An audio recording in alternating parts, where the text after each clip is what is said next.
মাননীয় স্পিকার, আমার মনে হয় উনি সব পড়েছেন, শুধু বিলটা পড়েননি।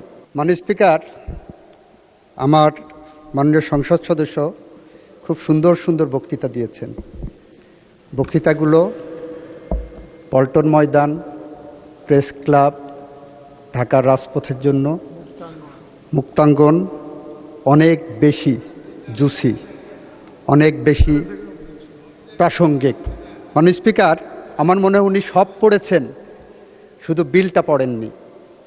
এই বিলটা এনেছি, বিলটার প্রথম লাইনেই দেওয়া আছে, যেহেতু মানবাধিকার কমিশন অধ্যাদেশ 2025 এর বিষয়ে সংশ্লিষ্ট স্টেক হোল্ডারদের সহিত অধিকতর পরামর্শ যাচাই বাছাই করা প্রয়োজন,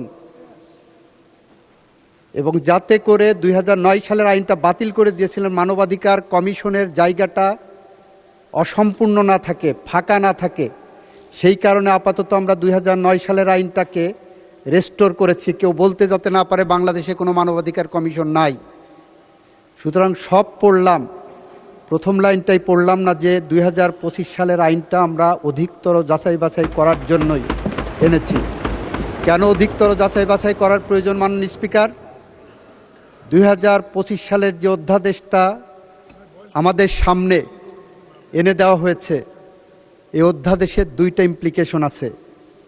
একটি ইমপ্লিকেশন হলো, আমরা যখন কোনো আইন করি, কোনো অ্যাকশন নেই, কোনো অ্যাক্ট করি, সেটা যদি এমন হয় যে এটা করেছি উইথ অ্যান আলটেরিয়র মোটিভ, এটা যদি এমন হয় যে এটা করেছি উইথ এ ম্যালাফাইডি মোটিভ, যদি এমন হয় যে বিএনপি ক্ষমতায় আসবে, তাকে কোনোভাবেই কাজ করতে দেওয়া হবে না, সেরকম উদ্দেশ্য যদি থাকে, সে ধরনের উদ্দেশ্যপূর্ণ আইন, আইনের ভাষায় বলছি, জুডিশিয়াল রিভিউয়ের ভাষায় বলছি, কনস্টিটিউশনাল লয়ের একজন ছাত্র হিসেবে বলছি, that law is a void of initial law.